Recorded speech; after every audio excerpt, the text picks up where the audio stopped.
तर्जुमान दफ्तर खारजा के मुताबिक निगरान वजीर आजम अनवारुल हक काकड़ ने सफीरों की कॉन्फ्रेंस में शिरकत की।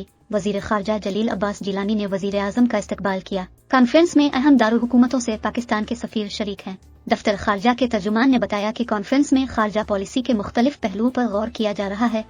निगरान वजीर खारजा ने सफीरों की कॉन्फ्रेंस के फ्रेमवर्क को उजागर किया। जलील अब्बास जिलानी ने दफ्तर खारजा के किरदार को मजबूत बनाने पर जोर दिया।